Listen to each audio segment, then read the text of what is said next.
I take this opportunity to thank ICBAC, thank UK Office, and most importantly, my PR of Uganda for trusting me to take part in this, and I can surely tell you with this certificate, it is a mission complete.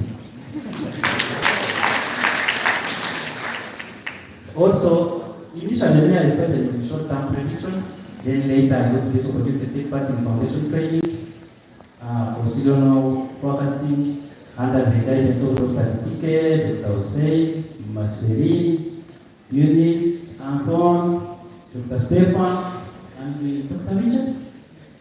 Yeah, and surely they have fine-tuned our knowledge and skills in generating seasonal forecasting. We have been with them in the kitchen for the past 3 courses to generate these forecasts. So surely they have taught us not only to prepare this forecast, but also how to disseminate it. So this part of capacity building, when we talk for Uganda, we had that gap in issuing job for, let's say, rolling seasonal forecasts and even issuing the regular monthly updates. But with this training, a stone is laid, a step is made, and have all this settled. Then again, I congratulate my team. They have been the best.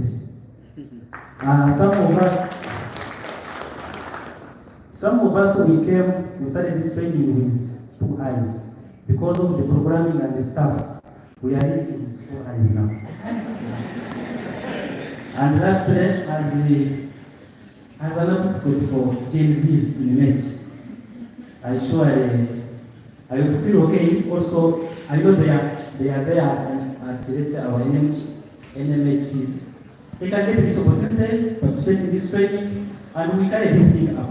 Thank you very much. Thank you so much. We appreciate also and acknowledge, tremendous efforts by our colleagues. And we can call Dr. Hussein is our leader, and Dr. Vaslin, Dr. Anthony, Dr. Tamarat, Eunice, Eunice has been supporting not only inputs and training, she has been supporting them online when they have challenge. She has been always there to support them. Please appreciate my colleagues.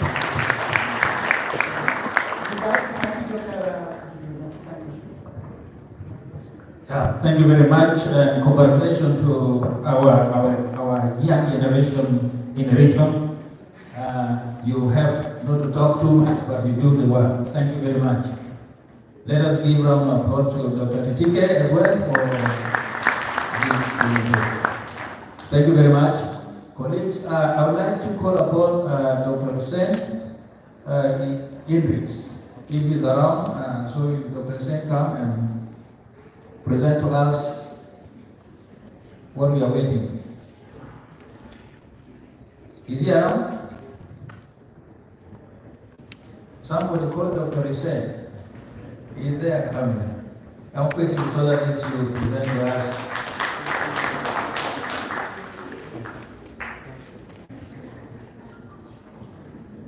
Thank you. The floor is yours.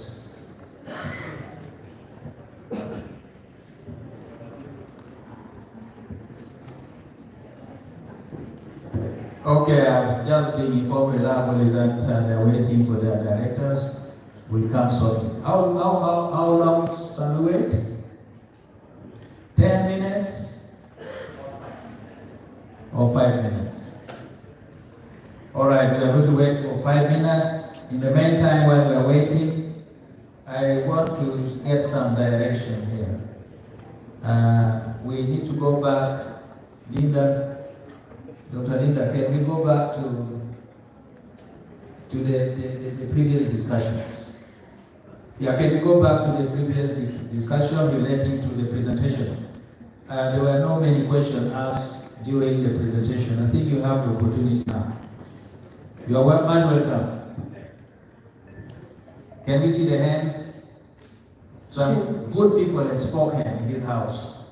Otherwise, we'll repeat again. We have the answer on climate finance from here. From where? This corner. Okay. Can you answer quickly before we move ahead? Yes, there was a question around climate finance, and somebody wanted to know where the information about the different countries in terms of how much climate finance they've received in terms of adaptation and also mitigation.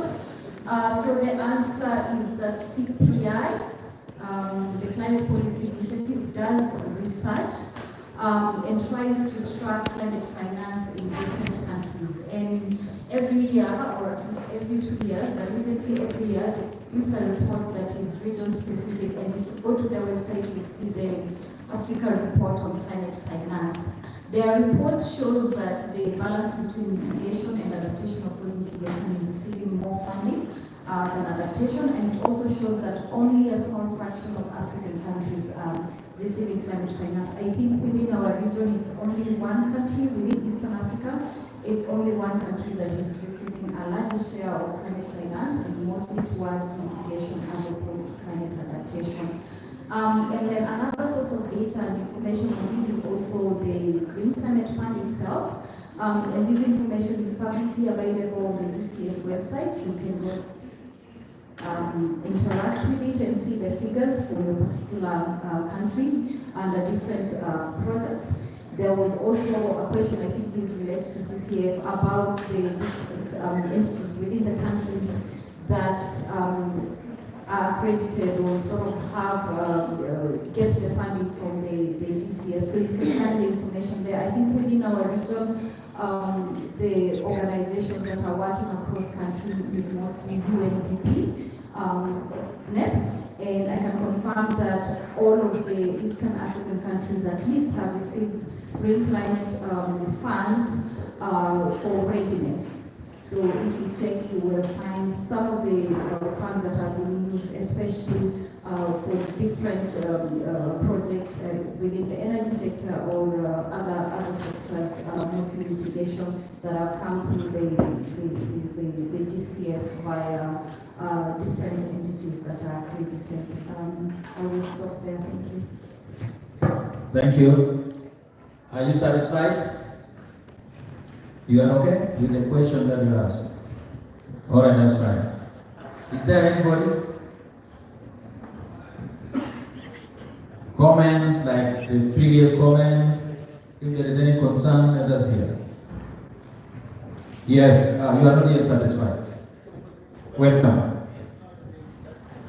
Okay, go ahead. Yeah, well, we can't lack something to say in this space, because starting the issue of financing, I think history is very important. Why climate finance? First and foremost, let's not forget the fact that the issue of financing in climate was to deal with the temperature rising, which is a mitigation issue. Over time, now with the growing risks, we began articulating need for support for adaptation, which is still not being received that positively, especially from the developed world. So it's a challenge to us, especially the vulnerable regions of the world, including Africa, to strengthen our case for adaptation. It is not just going to come because we are most vulnerable. The risks are more here. We need to put up a spirited case for enhanced allocation of climate finance for adaptation. In the same vein, we also need to see this fund for responding to loss and damage, that we played perfectly well the role of clubbing and sorrow at COP28. If we don't watch out, we shall remain at the level of flower dance. And I like Dr. Paulino's highlight around issues of loss and damage within the regional framework for climate sciences. I urge ICPAC to really prioritize that particular issue in terms of building the regional countries' capacities to tap into the fund for responding to loss and damage, which is indeed an urgent matter for us, because there are many financing mechanisms, but how to tap into them will depend on how prepared, how positioned we are. And capacity building will be a matter of urgency even within that framework, especially for the quantification of the loss and damage and the rationale thereof, so that we can tap into that financing mechanism. Thank you very much. Thank you very much. Impact, I think you have heard this loud and clear. Next, GACOP will hear some positive aspect on this particular matter. Any other person? Yes. Is ready? Yeah, I think they can come.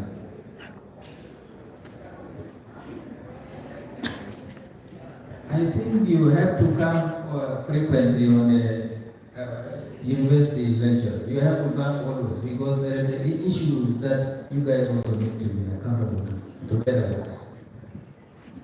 I think that is very important, because we are doing a lot of research.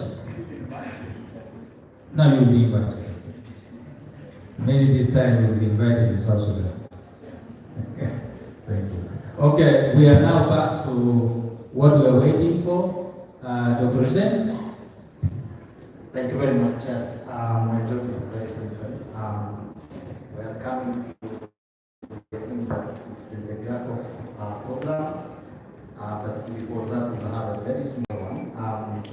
As you know, GACOF is not just a platform for producing and disseminating climate information, but it is also a platform for strengthening our collaboration with regional and also national institutions. And today we are witnessing this. The two regional climate centers, the African Center for Meteorological Application, ACMAT, and the IGAD Climate Prediction and Application Center, will sign an MOU to strengthen their collaboration. So without further ado, I would like to invite the Acting Director of ICPAC, Dr. Abifida, to come to the stage, and as well as the Director General of the African Center for Technical Application for Development.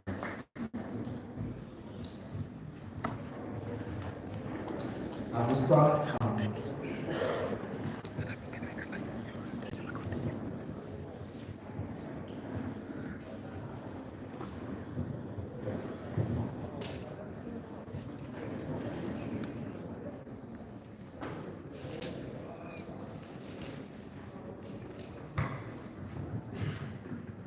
So I'd like to say a few words to Director General ACMAT on this MOU.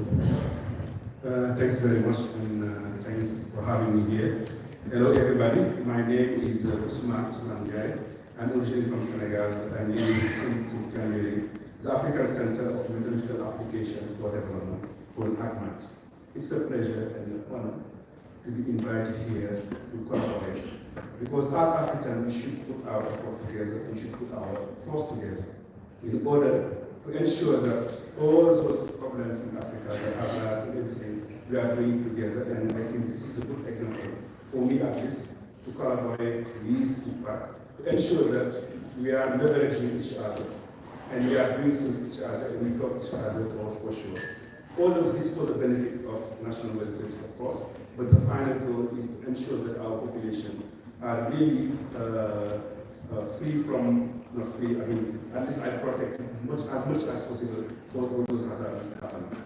Climate change already happened, we know that, so that's why we need again to be very good. So it's really a pleasure to be here for the invitation of ICPAC to sign this MOU. It's not just only a paper, but I think it's real things we are doing together to ensure that Africa have one voice, Africa will speak as a one voice, and Africa will ensure that through the partnership, they can earn anything that they can, South, North-South collaboration, in order to ensure that all these new technologies and innovation are there. And I'm really looking forward with IPAC to work together. To learn, of course, it's both sides. I know that IPAC is doing very good things. We need to learn from it. And we need also to ensure as a region are benefiting and each with each other. And I'm really glad to be in this gap of and to see all this collaboration for those people from community and the sector in particular, without forgetting also our partners, WISE, NOCA, and others. Thanks very much. Thank you very much, Dr. Usman, for those encouraging words. Dr. Abdi, would you like to say a few words? Thank you, Osman Ahmed. It's actually something to be proud of, to collaborate within the country rather than always looking outside the region. We can learn from one another.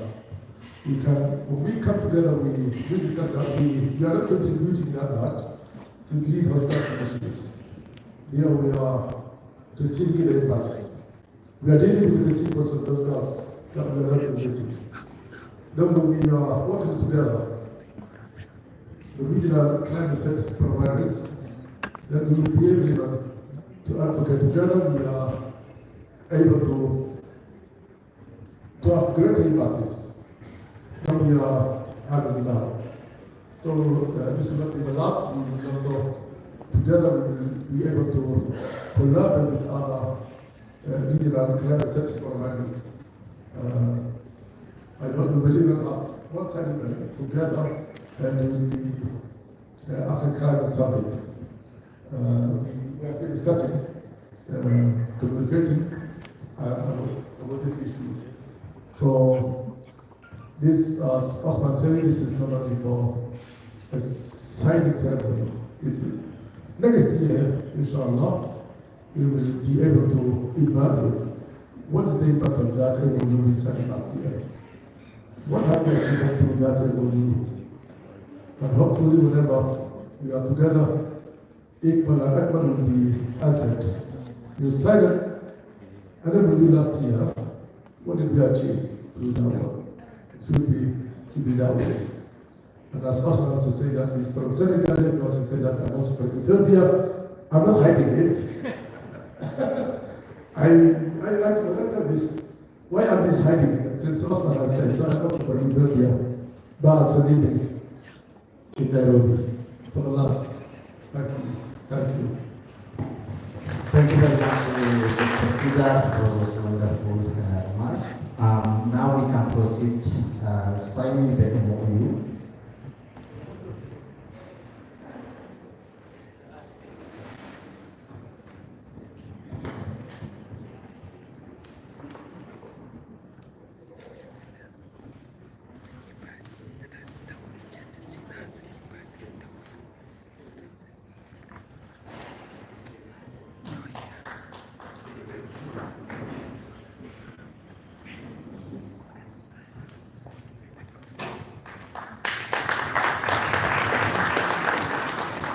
Wonderful. Congratulations to both ICFAC and the professional. And we are confident that this MOU will bring new opportunities for advancing climate services across Africa. And let's give them just a round of applause.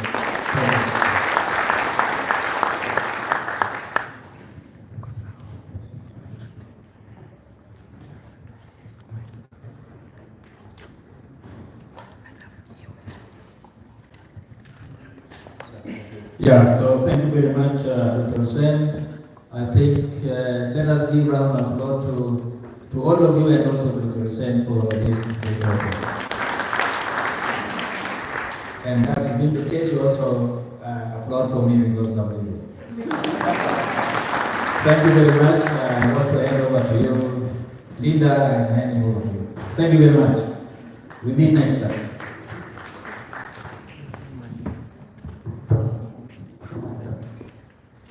Thank you very much.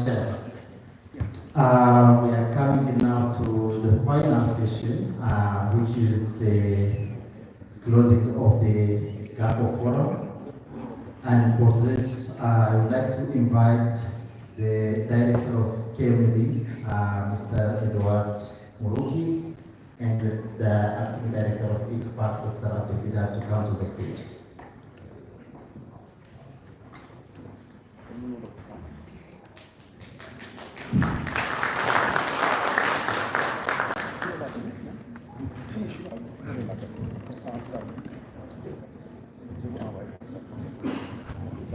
Would also like to invite the PRs of the countries who step the MO to join them on the stage.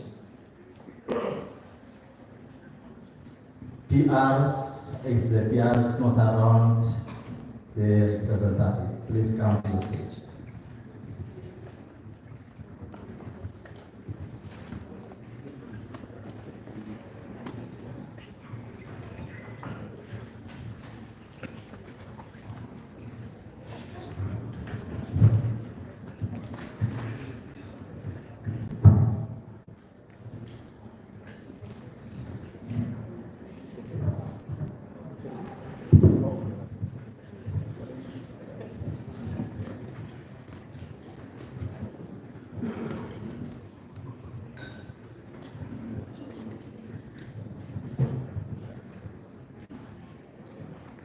Great. Now I would like to invite again the acting director of ICPAC, Dr. Abdifida, to make his closing remarks and give the vote of thanks for everyone. Thanks.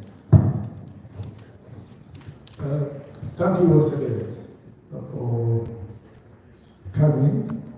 The fact even the number of people who are here today shows your commitment.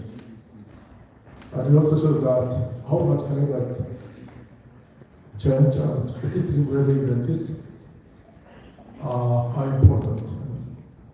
How much our awareness is also rising when it comes to the greater information about the extreme weather events in our region. With that, let me also thank the people and the government of Kenya for hosting us today. Those of you who come outside Nairobi, the hours, the few hours that are remaining should be very enjoyable, please. And don't stay at the hotels. See Nairobi is very hospitable and very nice city, in this, the capital of East Africa. So the South is the capital of Africa.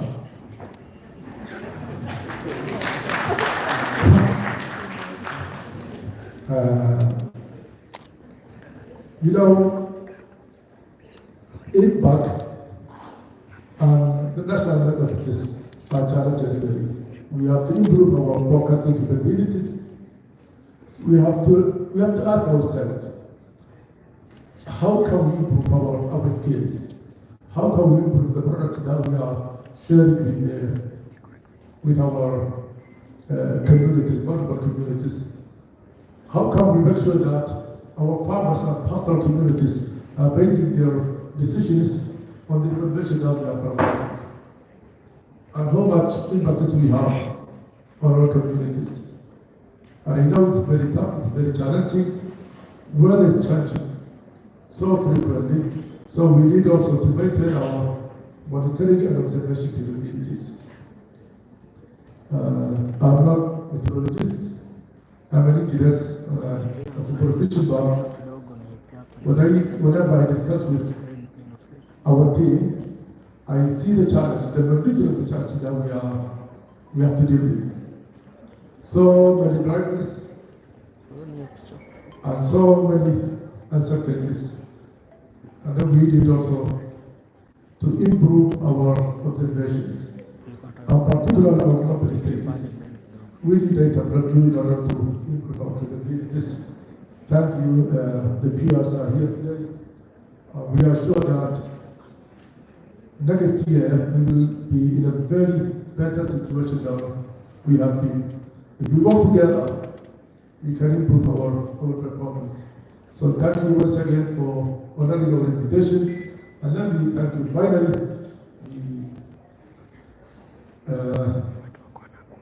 Dr. Muturi, for providing us all these services and hospitality that the government of Kenya is providing. Thank you once again. Thank you. Thank you very much, Dr. Andy, for those wonderful remarks. I now invite the Acting Director of the Kenya Meteorology Department to come here and read the gap of 71 statement and officially close the gap of 12. Thank you.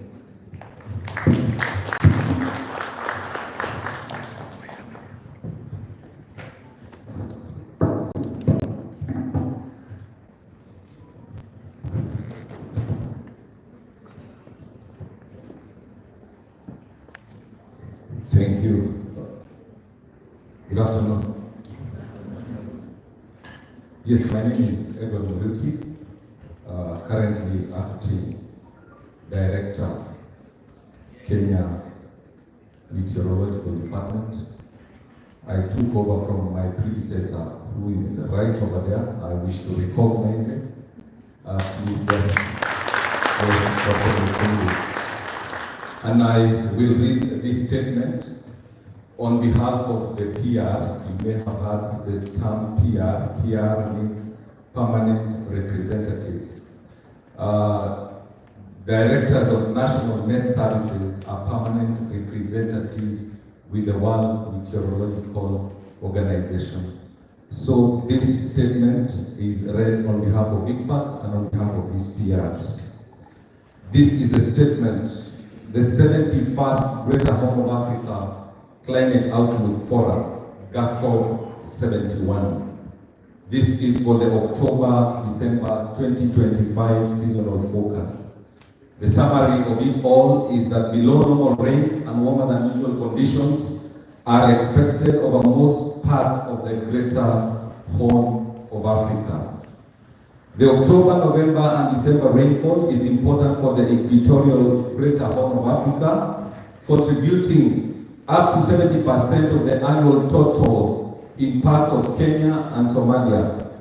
The forecast points to a higher likelihood of below normal rainfall across most parts of the region, except parts of southeastern South Sudan, northeastern and southwestern parts of Uganda, where wetter than usual conditions are forecasted. Key highlights of the October, November, December 25 outlook are: first, the rainfall forecast. Below normal rainfall is expected over most parts of the Greater Horn of Africa, with the strongest signal over eastern parts of the region, including southern Ethiopia, much of Somalia, eastern Kenya, and parts of central and southern Tanzania. On the other hand, above normal rainfall is expected in western parts of the region, particularly in southeastern South Sudan, northeastern and southwestern Uganda, northern Somalia, and parts of northern Rwanda. Regions such as southwestern Ethiopia, northwestern Kenya, central to northern Uganda, most of Rwanda, and western Burundi present equal chances of rainfall. A delayed onset is predicted over the eastern parts of the region, particularly in southern Somalia, eastern/central Kenya, and parts of southern and eastern Tanzania. In contrast, early to normal onset is expected over much of the western parts of the region, including southwestern Ethiopia, much of southern South Sudan, Uganda, western Kenya, much of Burundi, Rwanda, and western as well as central Tanzania. On the temperature outlook, generally the forecast indicates an increased likelihood of warmer than average surface temperatures across the Greater Horn of Africa, with the highest likelihood over the eastern part of the region. Average to cooler than average conditions are expected over the cross-border areas of Uganda, South Sudan, Ethiopia, and Kenya, as well as localized areas of northwestern Sudan. The IGAD Climate Prediction and Application Center, ICPAC, in collaboration with the National Met and Hydrological Services, WMO, and development partners, has officially released the seasonal outlook for October to December 2025 during the 71st Greater Horn of Africa GAC of 71. The forum brought together experts and decision makers to assess the impact of the June to September season and to present the consolidated regional outlook for the upcoming October, November, December 2025 rainfall season. ICPAC will issue regular regional updates, while national met and hydrological services will provide detailed national and sub-national forecasts and advisories to guide planning, preparedness, and response. So after this, the respective countries will work on their national forecast. For Kenya, we shall be preparing ours next week, and hopefully on the 3rd or 4th, the national forecast will be released. So the other countries will do the same at in their respective countries. So mine is just to thank you all for making this forum a great success. And now it's my honor and pleasure to declare this forum officially closed. Thank you.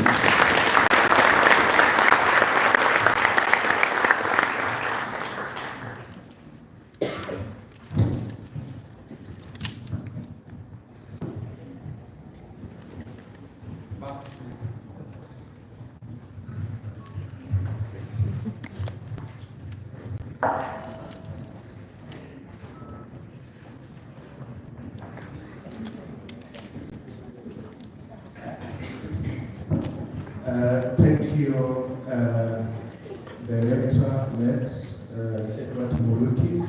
I want to make announcements so that we can't get lost from now.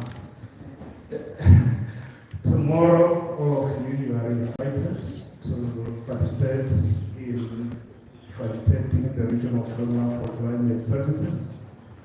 It has been a long journey, and we look forward for your full contribution so that we can make sure that we do not only look at the negative sides of climate, but also the positive ones. So you are invited.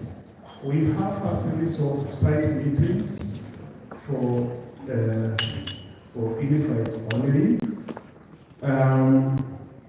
Starting from tomorrow is facilitation, there is no site meeting. That is on 27th. Then on 28th, we have a steering committee. This committee will look at the facilitated framework so that hopefully they can endorse it, technical endorsement. So directors of NET, some officials from ESC and ICAD are invited to that function, and WM, of course. Then on 28th, 29th, we have disaster risk management sector attack for the invited participants. We have also IRI and NC State site event, that is on 28th and 29th. NOCAP meeting is on 29th August. Then S2S asset net workshop, climate informed flood prediction and water management on 29th August. Lastly, if you have not signed a registration form, you are invited to go to that table in the corner so that you register. I just want to wish to thank you for turning up this Cup of 71. This is 27 years strong, and we want to believe that for those national METs and hydrology services that you have not started running a national climate outlook forum, please think about it so that you can also start. ICPAC is your big brother. We always stand with you. For my Somali colleagues, I think second and third we shall be in Mogadishu to have National Climate Outlook Forum. Thank you so much, Let us meet here tomorrow morning. Asanteni sana.